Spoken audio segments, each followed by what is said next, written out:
Bismillahirrahmanirrahim. Assalamualaikum warahmatullahi wabarakatuh. Perkenalkan, nama saya Ainun Nikmah, mahasiswi program studi manajemen pendidikan Islam, Fakultas Tarbiyah dan Ilmu Keguruan. Nah, untuk memenuhi salah satu tugas dari mata kuliah aplikasi komputer manajemen perkantoran, di sini saya akan membuat video tutorial praktek dalam pembuatan menentukan gaji karyawan, yang dimana di sini saya akan memulai dari input data, kemudian penggunaan rumus VLOOKUP, kemudian juga menghitung gaji bersih gitu. Selain itu juga akan menentukan total gaji, minimum, maksimum, dan standar deviasi yang digunakan. Nah, di sini saya juga menggunakan media bantu yaitu Microsoft Excel untuk menghitung data gaji karyawan ini. Oke, langsung saja. Jangan lupa ditonton. Oke, baik teman-teman semua. Di sini kita akan membuat daftar gaji karyawan seperti yang dijelaskan tadi. Langkah pertama tentu saja kita akan membuka Excel-nya terlebih dahulu, kemudian membuat struktur tabel dan mengisi data awal. Yang perlu kita isi di sini adalah kita membuat nomornya terlebih dahulu, kemudian nama yang memiliki gaji, kode bagian, kemudian golongannya, gaji pokok, tunjangan, PPh 10%, gaji bersih. Kemudian di sini ada total gajinya berapa, minimum, maksimum, rata-rata, dan standar deviasi. Kemudian di sini juga ada yang namanya tabel referensi. Karena di sini kita ingin mencari bagian tunjangan, maka di sini akan tabel bagian. Kemudian untuk mengetahui gaji, di sini kita punya tabel referensi gaji. Nah, baik teman-teman semua. Langsung saja, pertama kita akan mencari bagian terlebih dahulu. Di sini kita menggunakan rumus VLOOKUP. Apa sih itu yang dimaksud dengan rumus VLOOKUP ini? Nah, VLOOKUP ini adalah fungsi Excel yang digunakan untuk mencari nilai dalam sebuah tabel berdasarkan kriteria tertentu. Nah, rumusnya itu adalah kita ketikkan di sini sama dengan, kemudian kita cari. Nah, di sini sudah ada VLOOKUP. Kita klik saja 2 kali. Di sini terdiri dari lookup value.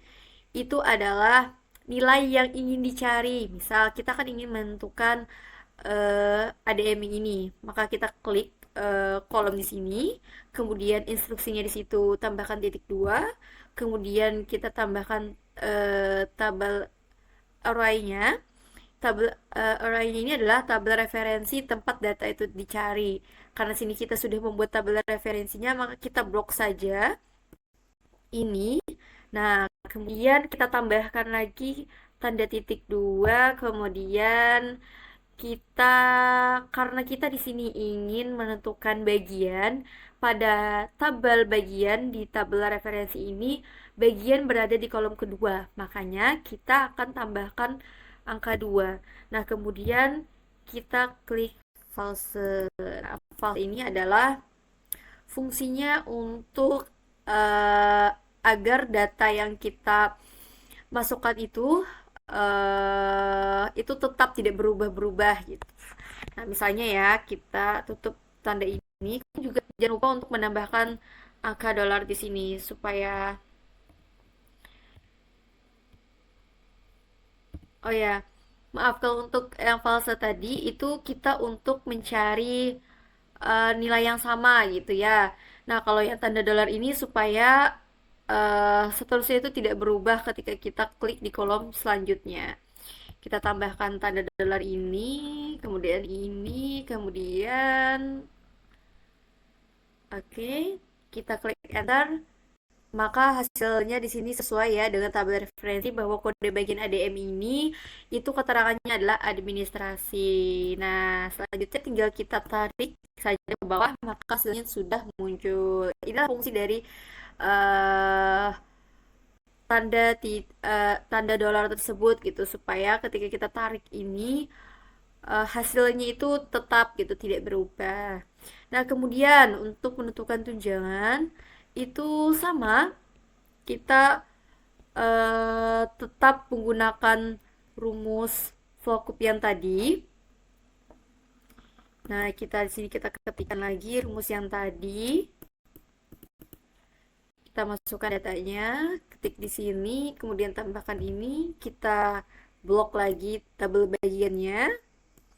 Kita ini di sini ada sedikit perbedaan. Kalau di bagian tadi kita akan menambahkan angka 2, di sini karena kita ingin mencari tunjangan, maka di sini kita klik angka 3. Kenapa? Ya karena tunjangan ini berada di kolom ketiga, makanya kita klik di sana angka 3. Nah, kemudian kita tambahkan fase lagi, kita tutup dengan tutup huruf. Nah, seperti tadi juga tambahkan tanda dolarnya di sini.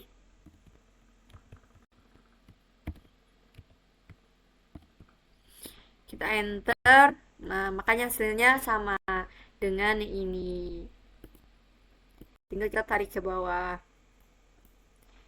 Nah, misalkan teman-teman di sini tunjangannya itu belum berbentuk angka Rp, maka teman-teman bisa mengubahnya lebih dahulu ke angka Rp rupiah biar memudahkan kita dalam menentukan klik di sini di akun nama di rupiah. Nah, di sini saya tidak ingin menghilangkan uh, 20 di belakang itu. Di sini saya klik ini,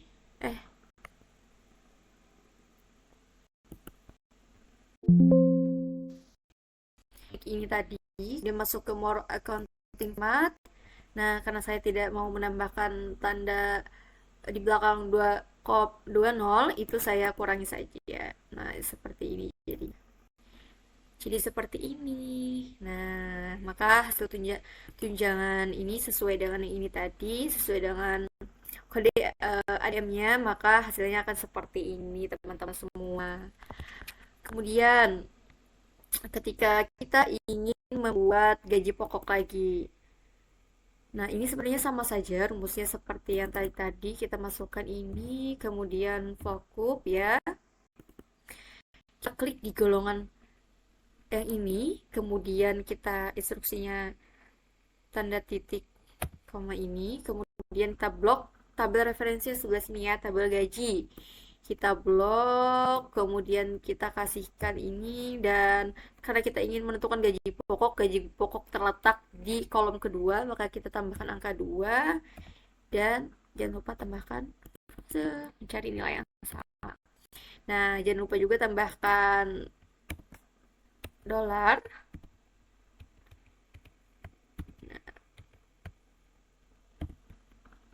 Nah, kita enter.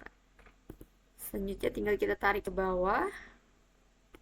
Maka kita sudah mendapatkan gaji pokok.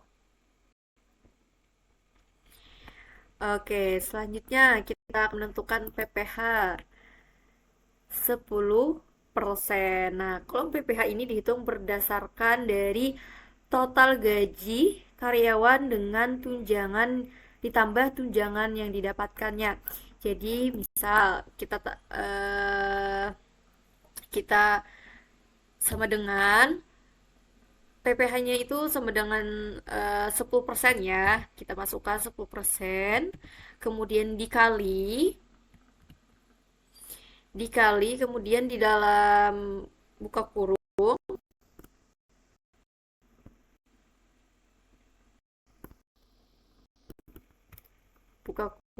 kemudian kita tambah gaji pokok ditambah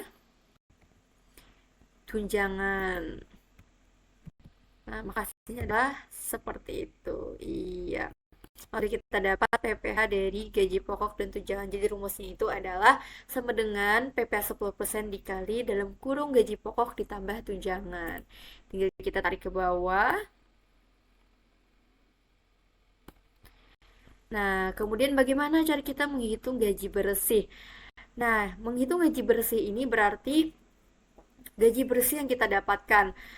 Rumusnya berarti sama dengan gaji pokok ditambah tunjangan kemudian dikurang PPh 10%. Maka hasilnya adalah segini, 1.170.000. Tinggal kita tarik ke bawah saja, maka didapatlah gaji bersih secara keseluruhan. Kemudian bagaimana kita menentukan total gaji secara keseluruhannya? Nah, total gaji ini merupakan berarti jumlah keseluruhan gitu antara gaji bersih yang kita dapatkan. Rumusnya kita ketik saja di sini sama dengan kemudian untuk menjumlah itu sum ya, kemudian kita tarik gaji secara keseluruhannya totalnya ini. Nah, kemudian kita tutup enter. Maka didapatlah total gaji secara keseluruhannya. Kemudian bagaimana cara kita menentukan minimum? Nah, minimum ini adalah berarti nilai terkecil dari kumpulan data. Dari kumpulan data gaji bersih ini. Nah, berarti kita rumusnya sama dengan tambahkan kita ketik min. Di sini sudah ada minimalnya nih, minimum. Tinggal kita seret angka yang ini, kemudian kita enter. Nah, maka sudah didapatlah angka minimumnya adalah 1.170.000. Kemudian kalau angka maksimum berarti adalah nilai terbesar dari kumpulan data. Ketik sama dengan maksimum. Kemudian kita seret lagi yang angka yang ini. Kemudian enter. Nah, maka didapat bahwa angka maksimum di sini adalah 2.610.000. Kemudian kita akan menghitung rata-rata. Rata-rata ini adalah nilai tengah dari sekumpulan data dihitung dengan menjumlahkan seluruh data dan membaginya dengan jumlah elemen. Nah, di sini kita akan menggunakan yang namanya rumus average. Jadi untuk menghitung rata-rata di Excel itu kita menggunakan yang namanya average. Kita ketik saja, di sini sudah ada nah average. Kemudian kita seret lagi ini.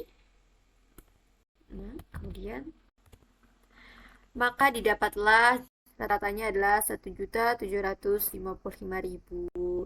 Nah, selanjutnya kita akan menentukan standar deviasi. Jadi apa sih itu yang dimaksud dengan standar deviasi? Standar deviasi ini mengukur sejauh mana data dalam satu kumpulan itu menyebar dari nilai rata-ratanya. Nah, kemudian semakin besar standar deviasi, maka semakin bervariasi data tersebut.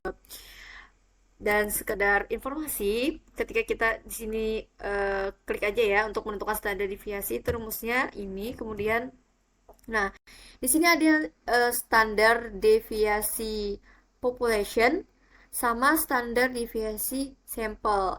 Di sini kita akan menggunakan standar deviasi sampel.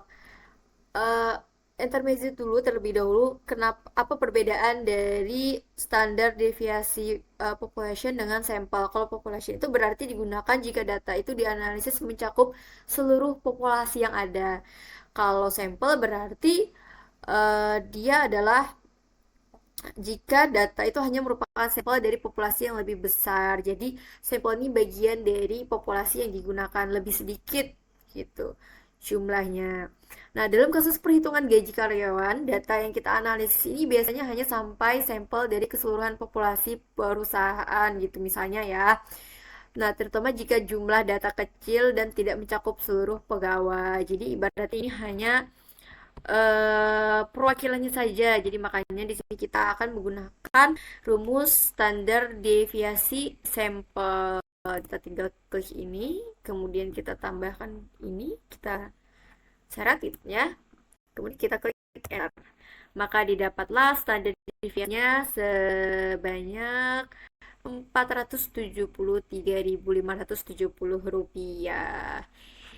Nah, mungkin itu saja ya penjelasan dan praktek atau tutorial gitu mengenai pembuatan daftar gaji karyawan dari menentukan bagiannya, kemudian gaji pokok, tunjangan, PPh, gaji bersih, kemudian cara mentotal gaji secara keseluruhan, mencari minimum, maksimum, kemudian juga rata-rata dan standar deviasi.